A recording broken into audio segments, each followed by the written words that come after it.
वो 2 मंजिला मकान। इस कहानी की नायिका श्रीमती सुधा शर्मा जी के पति श्रीमान विनोद शर्मा जी को ऐसा लगता है कि उनकी पत्नी थोड़ी नहीं, कुछ ज्यादा ही शक्की है। अरे नहीं, आप गलत मत समझिए। सुधा जी विनोद जी पर शक नहीं करती, बल्कि वो तो विनोद जी पर खुद से भी ज्यादा भरोसा करती है। दरअसल उन्हें अपने आसपास में होने वाली घटनाओं पर या लोगों के बर्ताव पर बड़ी जल्दी संदेह हो जाता है। जिन बातों को हम अमूमन आसानी से नजरअंदाज कर देते हैं ना, उन बातों को वो नहीं कर पाती। वैसे सुधा जी को जासूसी उपन्यास पढ़ने का भी बड़ा शौक है, पर उनका कहना ये है कि इस बात का उनके शक करने की आदत से कोई सरोकार नहीं। उनका ये भी कहना है कि वो शक नहीं करती, बस उनका नजरिया थोड़ा अलग है। अब जरूरी नहीं जो बातें किसी एक को सही लगती हो वो दूसरे को भी सही ही लगे। अब बात तो उनकी सही है, हर इंसान का नजरिया अलग अलग होता है और हम ये नहीं कह सकते किसका सही है और किसका गलत। वो कहते हैं ना, अंत भला तो सब भला। तो जिस काम को करने का परिणाम अच्छा हो वो सही, वरना गलत। वैसे सुधा जी को इस बात का पूरा भरोसा है कि वो एक दिन अपने पति के साथ साथ पूरी दुनिया को इस साबित कर देंगी कि वो सही है। तो आइए जानते हैं उनकी जुबानी कि क्या वो ऐसा कर पाई। आज पूरे 2 दिनों बाद सूरज की किरणें धरती को छू रही थी। लगता है आज ठंड से थोड़ी राहत नसीब होगी। मैंने धूप के आते ही आज करने वाले सारे कामों की पूरी सूची बना ली थी। 2 दिनों में ठंड के कारण कुछ करने की इच्छा ही नहीं हो रही थी। ऊपर से पूरे घर में सूखते कपड़े देखकर ऐसा लग रहा था मानो अभी अभी कोई ग्राहक कपड़े देखकर दुकान से बाहर निकला हो। खैर, ये काम तो करने ही हैं, पर इन सब कामों से पहले मुझे एक काम और करना है, और वो है विनोद के लिए नाश्ता बनाने का काम। तो मैं बाकी सारे कामों को छोड़कर सीधे रसोई घर चली आई। वैसे तो मैं रसोई घर में विनोद के लिए नाश्ता ही बना रही थी, पर बीच में कभी कभार मेरा ध्यान सामने वाले 2 मंजिला मकान की तरफ भी चला जाता है। ये मकान मेरे फ्लैट के एकदम सामने पड़ता है और मेरे किचन की खिड़की और बालकनी से उस मकान का दरवाजा साफ साफ नजर आता है। तो रसोई घर में काम करते हुए अनजाने में, ना चाहते हुए भी नजर उस ओर पड़ ही जाया करती है। दरअसल उस मकान में करीब 7 महीनों से एक 40-45 साल का आदमी रह रहा है, जिसको यहाँ रहने वालों में से ना तो कोई पहचानता है और ना ही कोई उसके बारे में कुछ जानता है। अरे नहीं, मुझे किसी के घर में ताका झाकी करने का कोई शौक नहीं है, पर मुझे उस अजनबी आदमी की हरकतों पर थोड़ा संदेह जरूर होता है। ना किसी से बात करता है और ना किसी से घुलता मिलता है। न जाने कैसा आदमी है। और तो और दिन के उजालों में मैंने कभी किसी को उसके घर ना आते देखा है और ना जाते। सुधा, चाय तैयार है क्या? विनोद की आवाज आई तो मेरा ध्यान उस मकान से हटकर सीधे चाय पर आ रुका। मैंने जल्दी जल्दी चाय छानी, फिर एक हाथ में चाय का कप और दूसरे में नाश्ते की प्लेट लिए हॉल में चली आई। खाने की मेज पर सारा सामान रखकर मैं भी वहीं बैठ गई। विनोद ने चाय का एक घूंट पिया, फिर कप मेरी ओर बढ़ा दिया और मुझे पीने का इशारा करते हुए पूछा, सुधा, तुम्हारा ध्यान आज भी उसी मकान की तरफ था ना? मैंने चौंक कर कहा, तुम्हें किसने कहा? और चाय का पहला घूंट अंदर लिया तो अपने आप इस सवाल का जवाब मिल गया। दरअसल मैं शक्कर डालना भूल गई थी। मैंने कप मेज पर रखते हुए शरारती अंदाज में कहा, पतिदेव, शक्कर नहीं तो क्या हुआ, चाय में मेरे प्यार की मिठास तो है। और इतना कहकर मैं किचन में शक्कर लाने चली गई। डब्बा उठाकर बाहर आते वक्त मैंने फिर से एक नजर सामने वाले मकान पर डाल दी थी। हमेशा की तरह उस मकान में कोई हलचल नहीं थी। मैं चाय में शक्कर घोलने लगी तो विनोद ने छेड़ते हुए कहा, सुधा, मैं सोच रहा हूँ अब से शक्कर लाना बंद ही कर दूं। जब तुम्हारा प्यार ही घोलकर पीना है तो फिर भला शक्कर में खर्चा क्यों करना? मैं खिलखिलाकर हंस पड़ी। विनोद के साथ जिंदगी आसान सी लगती है। वो हर बात को हंसी में टाल देते हैं। वो व्यक्तित्व से काफी सरल स्वभाव के हैं, ना किसी और की जिंदगी में दखलंदाजी करते हैं और ना किसी की दखलंदाजी अपनी जिंदगी में पसंद करते हैं। नाश्ता करते हुए कुछ देर बाद विनोद बोले, सुधा, तुम्हें नहीं लगता किसी और की व्यक्तिगत जिंदगी में दखलंदाजी करना अच्छी बात नहीं है? देखा, मैंने कहा था ना, ऐसे ही है ये। खैर, सवाल पर सवाल करते हुए मैंने कहा, दखलंदाजी? हाँ, तो मैंने कब की उस आदमी की जिंदगी में दखलंदाजी? वैसे विनोद ने ना तो मेरा नाम लिया था और ना ही उस आदमी का, पर कहते हैं ना, चोर की दाढ़ी में तिनका, तो अकस्मात ही मेरे मुंह से निकल गया। ये चोरी विनोद ने भी पकड़ ली, तो जवाब देने की जगह वो मुझे घूरते हुए मुस्कुरा दिया। इससे पहले कि विनोद कुछ कहते, मैंने सफाई देते हुए बड़ी मासूमियत से कहा, विनोद, ना मैं उस आदमी का पीछा कर रही हूँ और ना ही उसकी कोई पूछताछ कर रही हूँ। हाँ, पड़ोसियों से बस ये पूछा था कि कोई उसके बारे में कुछ जानता है क्या, पर ये कोई जासूसी करना तो नहीं हुआ। वो अनजान आदमी यहाँ पिछले 7 महीने से रह रहा है और आसपास में किसी को भी उसके बारे में कुछ पता नहीं। वो कौन है, कहाँ से आया है, कहाँ जाता है, कहाँ काम करता है, कोई कुछ भी तो नहीं जानता। तुम्हें ये बात अजीब नहीं लगती? विनोद ने मुझे समझाते हुए कहा, सुधा, ये भी तो हो सकता है उसे लोगों से मिलना जुलना पसंद ना हो। हाँ, हो सकता है, पर ऐसा कौन सा काम करता है कि सुबह निकलने का समय तो है पर आने का नहीं। चलो ये भी माना ऑफिस में देर हो जाती होगी, वो भी रोज, पर छुट्टी के दिन भी वो पूरे दिन बाहर रहता है, तीज त्योहार पर भी घर नहीं आता। तुम ही बताओ, तुमने कभी देखा है उसको किसी से बात करते हुए? ऊपर से जब देखो तो वो हमेशा काला चश्मा लगाए रहता है। मैंने मुंह बनाते हुए कहा, तो विनोद ने जोर से हंसते हुए कहा, संदेह करने की इससे ठोस वजह न आज तक मैंने देखी है और ना ही सुनी है। मैंने जवाब में अपनी भौहें सिकोड़ते हुए विनोद को पिछले दिनों हुई घटनाओं को फिर से याद दिलाते हुए कहा, अच्छा, तुम्हें याद नहीं वो रात जब तुमने मुझे 1 बजे उठाया था, ये कहते हुए कि तुम्हें भूख लग रही है और हम रसोई घर में तुम्हारे लिए कुछ बना रहे थे कि तभी वो आदमी उसी वक्त घर लौट रहा था। तुमने भी तो देखा था, वो गाड़ी में से अकेला नहीं उतरा था, उसके साथ एक लड़की भी थी जो ठीक से अपने पैरों पर चल भी नहीं पा रही थी, नशे में कैसे इधर उधर डोल रही थी। अब तुम ही बताओ, एक आदमी जो घर में अकेला रहता है, वो इतनी देर रात को भला क्यों किसी लड़की को अपने घर लाएगा, वो भी ऐसी हालत में? और तो और वो लड़की कोई ज्यादा उम्र की भी नहीं थी। और सोचो, ये घटना तो हमने अनजाने में देख ली, पर इस बात की क्या गारंटी है कि वो ऐसा अक्सर नहीं करता होगा? हम क्या रोज रात को देखते हैं उठकर? विनोद को नजरें झुकाए कुछ सोचता हुआ देख मैंने आगे कहा, और वो रात भूल गए जब मैंने उसे आगे वाले मोड़ पर किसी से झगड़ते हुए देखा था। कितनी बुरी तरह मारा था उसने उस आदमी को। और हाँ, पिछले हफ्ते क्या मैंने नहीं बताया था तुमको कि उसके घर से किसी बच्चे की रोने की आवाज आ रही थी? उसके अगले दिन एकदम सुबह अपने गार्डन में वो कुछ खोद रहा था। फिर वो पूरे दिन के लिए घर से बाहर रहा, ना बच्चे की आवाज आई, ना घर में कोई और दिखा। क्या ये नहीं हो सकता उसने उस बच्चे को मारकर गाड़ दिया हो? वरना दूसरे दिन वो बच्चे को घर में अकेला बंद करके कहाँ गया होगा? या वो बच्चा रातों रात कहाँ गायब हो गया होगा? बताओ विनोद, क्या ये बातें तुम्हें असाधारण नहीं लगती? विनोद अब भी शांत थे, शायद कोई जवाब ढूंढ रहे थे मेरे सवालों का। और मैंने इस चुप्पी को जीत समझते हुए कहा, विनोद, एक बार सोच कर देखो, ये भी तो हो सकता है कि वो कोई गैर कानूनी काम करता हो, जैसे बच्चों का अपहरण करना या उनकी तस्करी करना। ये ख्याल मेरे दिमाग में पहले नहीं आया था, पर जब मैंने इसके बारे में सोचा तो मेरा गला सूख गया। मैंने लंबी सांस लेते हुए एक जागरूक नागरिक होने के नाते आगे कहा, विनोद, हो सकता है कि इन बच्चों को हमारी जरूरत हो।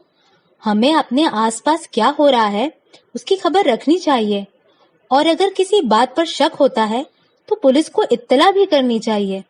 खुदा ना खास्ता किसी के साथ कुछ अनहोनी हो जाए तो कौन जिम्मेदार होगा? हो सकता है हम गलत हो, पर फिर भी अगर सतर्क रहने से किसी मुसीबत को टाला जा सकता है तो बुराई ही क्या है। मुझे पहली बार विनोद के चेहरे पर हंसी नहीं बल्कि डर दिख रहा था। वो मुझे ऐसे देख रहा था मानो मैं कोई क्रांतिकारी हूँ और मैंने अभी अभी उसे उसके घर में आग लगा देने की बात कह दी हो। विनोद ने पास रखे ग्लास से पानी का एक घूंट पिया और शांति से बोला, ऐसा भी तो हो सकता है कि वो किसी पार्टी से लौट रहा हो और क्योंकि देर हो गई थी तो इस हालत में उस लड़की को कहीं और छोड़ना सुरक्षित ना हो। ये भी हो सकता है कि वो उसकी प्रेमिका या मंगेतर हो।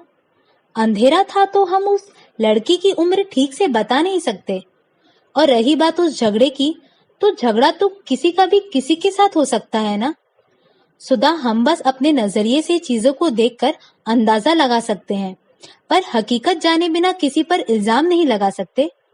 वैसे भी हमें कोई हक नहीं किसी और की निजी जिंदगी में दखल देने का। और अगर वो कुछ गलत काम करता भी है तो सोचो जरा, वो यहाँ शहर के बीचों बीच क्यों करेगा। तुम्हें नहीं लगता वो कोई वीरान सुनसान जगह ढूंढेगा अपने कारनामों को अंजाम देने के लिए। अकस्मात ही विनोद ने मेरे हाथ पर अपना हाथ रख दिया और फिक्र से बोला, समाज सेविका सुधा, अगर ऐसा है भी तो हम कुछ रास्ता निकाल लेंगे, पर तुम्हें खुद से ऐसा कोई भी खतरनाक काम करने की जरूरत नहीं जिससे तुम पर कोई आँच आए।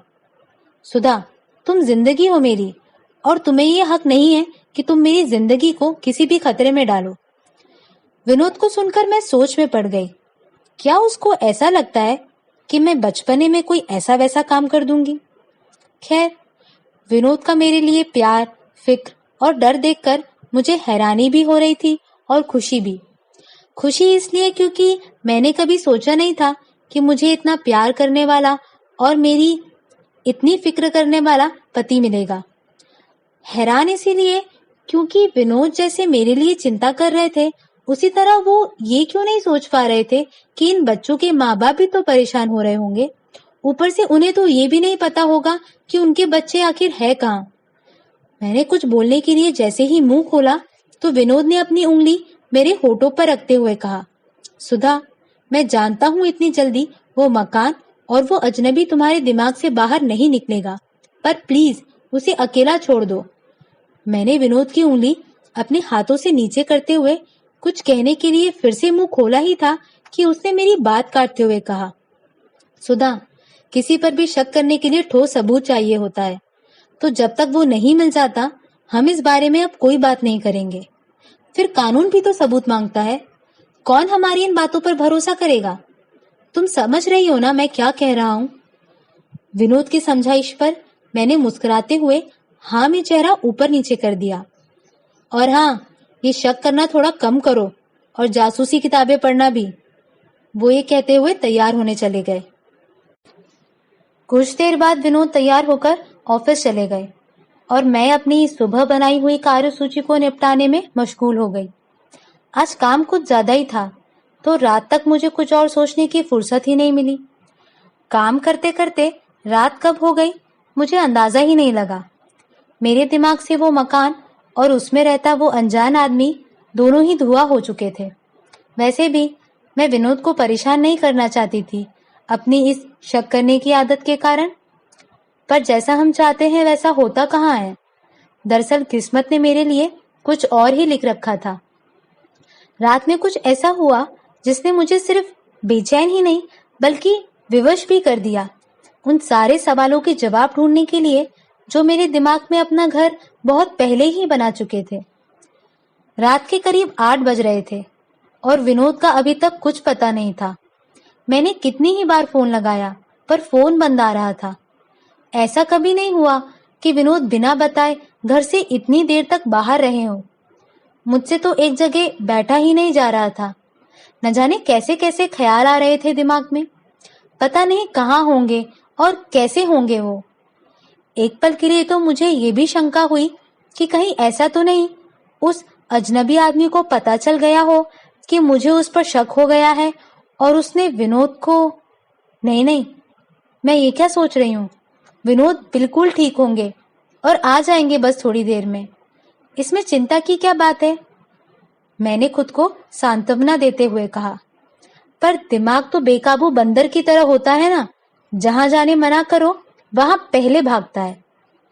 इसीलिए अपना ध्यान भटकाने के लिए मैं बैल्कनी में आकर चहलकदमी करने लगी। खुली जगह में आकर थोड़ा अच्छा महसूस हो रहा था, पर फिर भी मेरा ध्यान किसी भी चीज में ठीक से नहीं लग रहा था, यहाँ तक कि सामने वाले मकान में होती हलचल में भी नहीं। एक मिनट, सामने वाले मकान में हलचल हो रही है? असल में ये मकान बड़ी ही खूबसूरती से बनाया गया है, जैसे किसी ने इसे अपने काले कारनामों को अंजाम देने के लिए ही बनाया हो। ये मकान 2 मंजिला है और प्लॉट के एकदम बीचों बीच बना हुआ है, जो कि चारों ओर से लंबे घनेदार पेड़ पौधों से घिरा हुआ है और इन सबको सुरक्षा प्रदान करने के लिए चारों ओर ऊंची ऊंची दीवारें भी बनाई गई है। इतने कठिन पहरे में कोई ठीक से नहीं देख सकता अंदर क्या हो रहा है, पर शुक्र है कि मेरा फ्लैट 3री मंजिल पर है और घर का प्रवेश द्वार यानी मेन गेट ठीक सामने पड़ता है, वरना मजाल है किसी की कि कोई इस घर पर नजर रख सके या फिर जान सके आखिर अंदर हो क्या रहा है। खैर, अब मुद्दे पे आती हूँ। मेरी नजर उस मकान पर जब पड़ी तब उसकी गाड़ी मेन गेट से अंदर जा चुकी थी और लाइट की रोशनी अभी बंद ही हुई थी। दरअसल गाड़ी की रोशनी बंद होने पर ही मेरा ध्यान उस ओर गया था। अब विनोद के ख्याल से ध्यान भटकाने के लिए कुछ तो करना ही था, तो मैं बड़े ही उत्साह से इस उम्मीद में कि शायद आज कोई सुराग हाथ लग जाए उस ओर देखने लगी। पर ये क्या, वो तो कार से उतरा और सीधे अंदर चला गया। लो, आज भी कुछ हाथ नहीं लगा। मैं वहीं दीवार से टिककर खड़ी हो गई और विनोद के बारे में सोचने लगी कि तभी अचानक से उसका दरवाजा खुला और कुछ देर बाद वो बाहर निकला, अपने दोनों हाथों से किसी बच्चे को बेहोशी की हालत में उठाकर। फिर बड़ी ही होशियारी से उसने अपनी गाड़ी की पिछली यानी बैक सीट पर उसको लेटा दिया। ठीक से कह नहीं सकती लड़का था या लड़की, पर हाँ, कोई छोटा बच्चा जरूर था और वो भी जख्मी हालत में, क्योंकि शरीर पर कई जगह सफेद पट्टियां चमक रही थी। वो बच्चे को लेकर फिर न जाने इस रात के अंधेरे में कहाँ गायब हो गया। एक पल को मुझे लगा कि शायद वो बच्चे की मदद कर रहा होगा, पर फिर लगा अगर ये मदद कर रहा था तो पूरे दिन उस बच्चे को घर में अकेला बंद करके क्यों गया था। हाँ, ये हो सकता है कि बच्चे को यहाँ छुपा कर रखा हो और फिरौती की रकम मिलने के बाद उसे उसके माँ बाप के पास लौटाने गया हो रात के अंधेरे में। सुबह से रात तक किसी बच्चे को अकेला बिना कुछ खिलाए पिलाए बस बेहोशी की हालत में रखा जा सकता है, और ये करने के लिए कोई जायज वजह मुझे समझ नहीं आती। तो मैं यहाँ कैसे मान लूं कि ये आदमी कोई गलत काम नहीं कर रहा है। वो आदमी तो अपने काम को अंजाम देने चला गया, पर मेरे दिमाग में हलचल मचा गया। ये आए दिन बच्चों और लड़कियों को लाता कहाँ से है और कहाँ ले जाता है। पर सवाल ये है कि लाता क्यों है। कहीं मेरा शक सही तो नहीं, ये अपहरण करता तो नहीं, या इन सब से कोई गैर कानूनी काम तो नहीं करवाता। क्या होता होगा इन बच्चों के साथ। वो नशे की हालत में धुत लड़की, वो बच्चे की चीखने की आवाज, और अब ये सोच सोच कर मेरा सर फटा जा रहा था। मुझे चिंता सी होने लगी इन बच्चों की। शायद मेरे दिल में हमदर्दी जाग रही थी और इन सब के लिए कुछ करने की इच्छा प्रबल हो रही थी।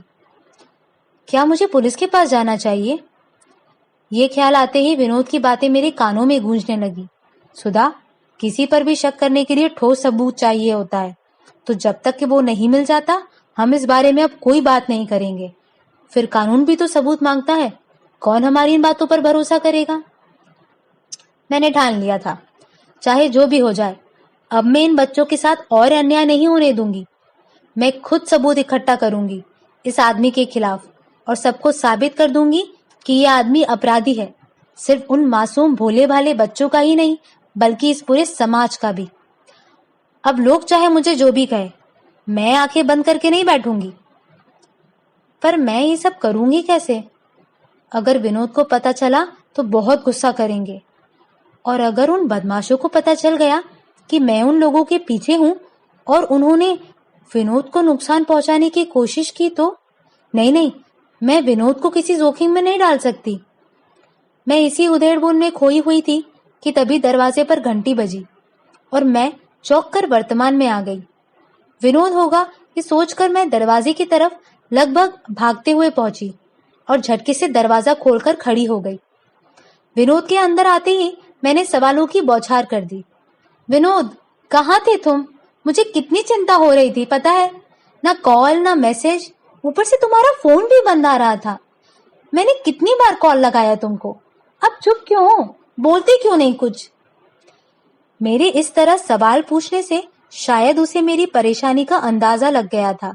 तभी तो उसने मुझे अपनी बाहों में भरते हुए कहा, बोलने दोगी तो कुछ बोलूंगा ना मेरी प्यारी सुधा। बात तो सही थी, मैंने बोलने का मौका ही कहाँ दिया था। मैं चुप हुई तो विनोद ने बताया कि कुछ जरूरी काम आ जाने के कारण अचानक ही बॉस ने मीटिंग रख ली थी, जिसकी जानकारी उसे पहले से नहीं थी, और फोन चार्ज ना होने के कारण अपने आप बंद हो गया था। उसने ये भी बताया कि उसे परसों सुबह दिल्ली के लिए निकलना है और शायद 5 दिन लग जाएंगे वापस लौटने में। वैसे तो मुझे विनोद का मुझसे दूर जाना बिल्कुल पसंद नहीं, पर आज दूर जाने की बात मुझे वरदान से कम नहीं लग रही थी। ऐसा लग रहा था मानो भगवान भी यही चाहते हो कि मैं उन बच्चों की मदद करूं, उन्हें उस बदमाश के चुंगल से बाहर निकाल लाऊं। विनोद यहाँ नहीं होंगे तो उसके खिलाफ सबूत ढूंढना थोड़ा आसान होगा और विनोद पर कोई खतरा भी नहीं आएगा। अगर मुझे कुछ हो भी गया तो कम से कम विनोद तो सही सलामत रहेगा। ये सोचकर मैंने आंखें बंद की और मन में भगवान से विनोद की खैरियत की दुआ पढ़ने लगी। मुझे खोया हुआ देखकर विनोद को लगा मैं दुखी हो गई हूँ, तो वो बोला, सुधा तुम भी चलो ना मेरे साथ, क्या करोगे यहाँ अकेले? वैसे भी काफी दिन हो गए बाहर गए हुए। अरे नहीं, यकायक ही मेरे मुंह से निकल पड़ा। अब आप ही बताइए, ये सुनहरा मौका मैं कैसे हाथ से जाने देती? यही तो मौका है उस आदमी के राज पर से पर्दाफाश करने का। भूल गए क्या? विनोद ने अचंभे से पूछा। क्या मतलब, क्यों? मैंने बात को संभालते हुए कहा, अब देखो ना, तुम तो पूरा दिन ऑफिस के काम से बाहर रहोगे, मैं अकेले क्या करूंगी पूरा दिन होटल में? मुझे बोरियत होगी। ऊपर से वहां कितना प्रदूषण भी है, तुम्हें तो पता है ना, मेरा दम घुटता है ऐसे वातावरण में। यहाँ रहूंगी तो कम से कम घर के कुछ काम ही निपटा लूंगी। इतना कहकर मैं चुप हो गई और विनोद के चेहरे को पढ़ने की कोशिश करने लगी, ये जानने के लिए कि वो मेरी बात से सहमत हुआ भी है या नहीं, या फिर मुझे और बहाने बनाने होंगे। कोई अंदेशा ना पाते हुए मैंने फिर थोड़ा इतराकर कहा, ले जाना है तो बिना ऑफिस के काम के ले चलो, 5 मिनट में तैयार हो जाऊंगी चलने के लिए। वो कुछ देर मुझे शक भरी निगाहों से देखता रहा, फिर बोला, अच्छा ठीक है, मुझे परसों सुबह जल्दी निकलना होगा, तो कल तक प्लीज मेरा बैग तैयार कर देना। मैंने हाँ में सिर हिला दिया और चैन की सांस ली। विनोद के दिल्ली चले जाने के बाद मैंने उस 2 मंजिला मकान में छुपे राज पर से पर्दा उठाने के लिए एक रूपरेखा तैयार की। विनोद के आने में 5 दिन है, मतलब मुझे अपने कामों को इन 5 दिनों में ही अंजाम देना होगा। मैंने कैलेंडर में उन 5 दिनों को लाल स्याही से रंग दिए। मैंने तय किया कि इस तफ्तीश की शुरुआत घर की छानबीन करने से की जाएगी। मुझे यकीन था कि घर से कोई ना कोई सुराग तो हाथ लग ही जाएगा। वो इन बच्चों को यही बांध कर रखता है, तो क्या पता कोई बच्चा अभी भी अंदर हो। अगर ऐसा हुआ तो मेरा काम और भी आसान हो जाएगा। ये सोचकर मेरे अंदर खुशी की लहर दौड़ पड़ी। बस फिर क्या था, मैं सुबह से तैयार होकर उस आदमी के घर से जाने का इंतजार करने लगी।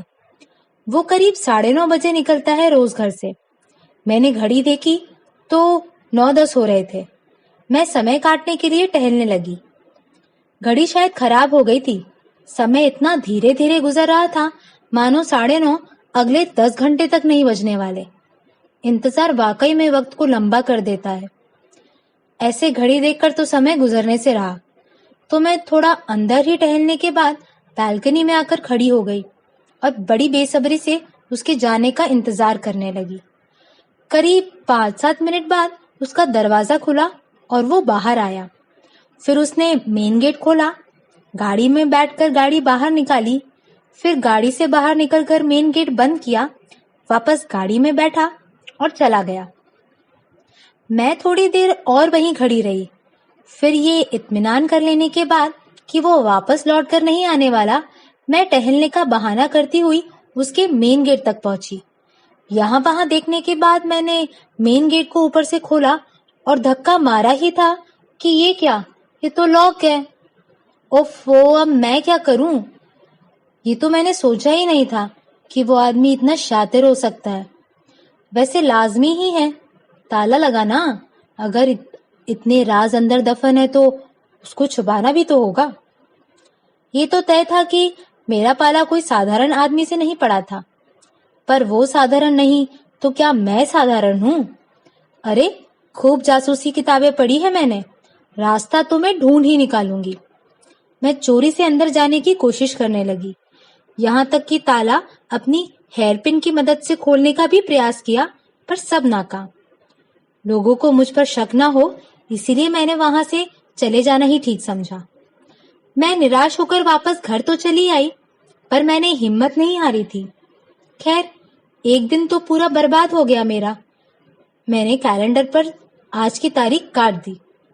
अगर किसी तरह ये मालूम चल जाए कि ये जाता कहाँ है तो शायद कुछ सुराग हाथ लग जाए। ओह हाँ, पता चल सकता है, उसका पीछा करके पता चल सकता है कि आखिर वो जाता कहाँ है। वाह सुधा वाह, गर्व है मुझे तुझ पर। तो कल की तैयारी के लिए मैं खरीदारी करने निकल पड़ी। अरे नहीं नहीं, मैं अपने उठाए मिशन को भूली नहीं हूँ। दरअसल खरीदारी मैं उन चीजों के लिए ही कर रही हूँ जिनकी जरूरत मुझे अपने मिशन को पूरा करने के लिए पड़ेगी, जैसे कि पेपर स्प्रे, अगर कहीं पकड़ी गई तो दुश्मनों की आंखों में डालने के लिए, एक छोटा चाकू खुद की सुरक्षा के लिए और दुश्मनों को डराने के लिए, दूरबीन सामने वाले मकान पर नजर रखने के लिए, दस्ताने फिंगरप्रिंट्स न आए इसलिए, और काला चश्मा वो पहनना पड़ता है, आप नहीं समझेंगे। हाँ, इतनी चीजें काफी होगी। रात में ही मैंने जरूरत की सारी चीजें अपने बैग में याद से रख ली थी। सोने से पहले मैं दूरबीन लेकर बालकनी में आ गई। क्या पता कुछ नई बात पता चल जाए। दुश्मन पर हमेशा नजर रखनी पड़ती है। आपने सुना नहीं, नजर हटी दुर्घटना घटी।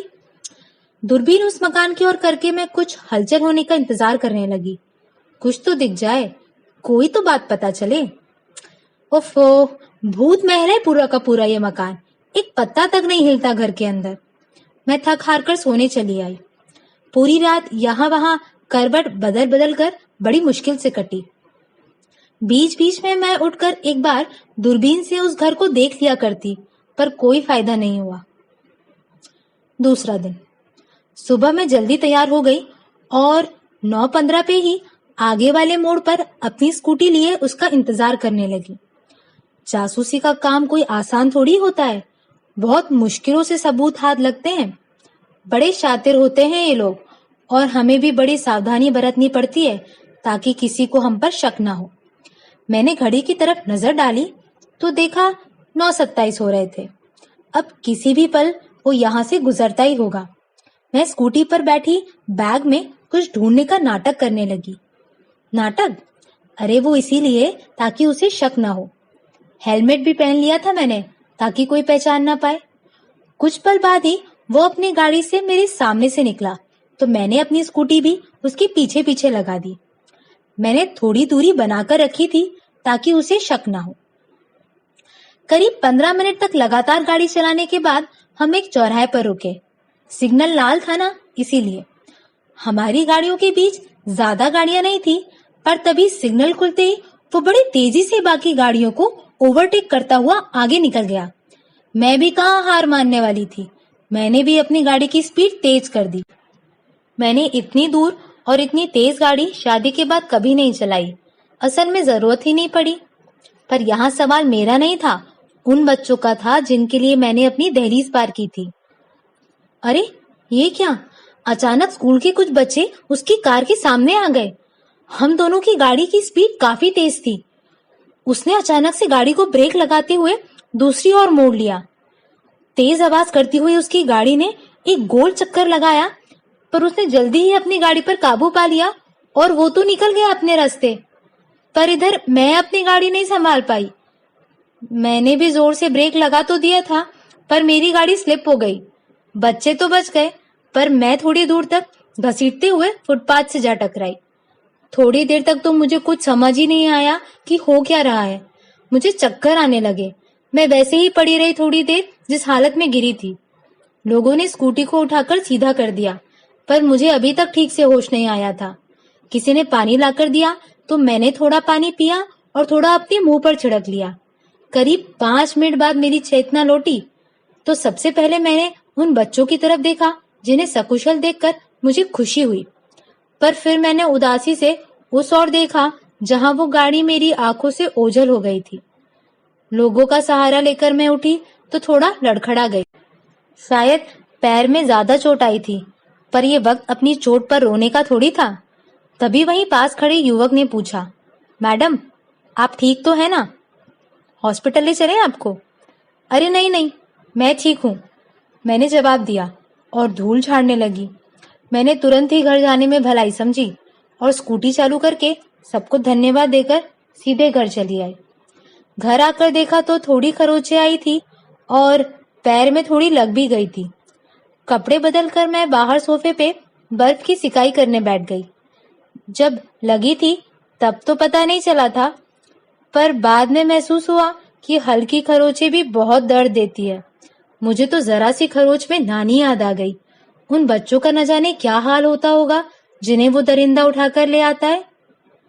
मुझे ये भी शंका हो रही थी कि कहीं उसे तो पता नहीं चल गया होगा कि मैं उसका पीछा कर रही थी। खैर, अब हो गया सो हो गया। मैंने सिकाई करते करते आगे की योजना बनाई। अब ये मत सोचिएगा मैं मुसीबत से हार मानकर उसका पीछा छोड़ दूंगी। एक बार मैंने ठान लिया कि उसको सजा दिलवाना है तो बस ठान लिया। मैंने ये तय किया कि कल मैं उसका इंतजार वहीं करूंगी जहां मेरा एक्सीडेंट हुआ था। अब आज और कुछ तो नहीं था करने के लिए। मैं पूरे दिन इंटरनेट पर ऐसी खबरों के बारे में पढ़ती रही जिनका संबंध बच्चों के अपहरण या तस्करी से हो, पर कुछ खास काम की ज्यादा जानकारी नहीं मिली। और तो और हाल फिलहाल में हमारे शहर में किसी बच्चे के अपहरण की भी कोई खबर नहीं थी। मैं सोचने लगी, क्या ऐसी खबरें माँ बाप छापने देते होंगे? अपहरणकर्ता तो पहले ही बोल देते हैं। पुलिस में खबर करने की कोशिश की तो अपने बच्चों की मौत की जिम्मेदार तुम खुद होंगे। अब भला अपने बच्चों की जिंदगी कौन से माँ बाप खतरे में डालना चाहेंगे? ये था कहानी का पहला भाग। अगर आपको पसंद आया तो कमेंट, सब्सक्राइब और शेयर करें। मैं जल्दी ही लौटूंगी कहानी के दूसरे और अंतिम भाग के साथ। तो आप बने रहिए मेरे साथ ये जानने के लिए कि क्या श्रीमती सुधा जी उस अनजान आदमी का पीछा करने में सफल हुई? क्या उसके खिलाफ सबूत जुटाकर उसे कानून के हवाले कर पाई? और क्या वो ये साबित कर पाई कि वो सही थी? तब तक के लिए अपना ख्याल रखिएगा। नमस्कार।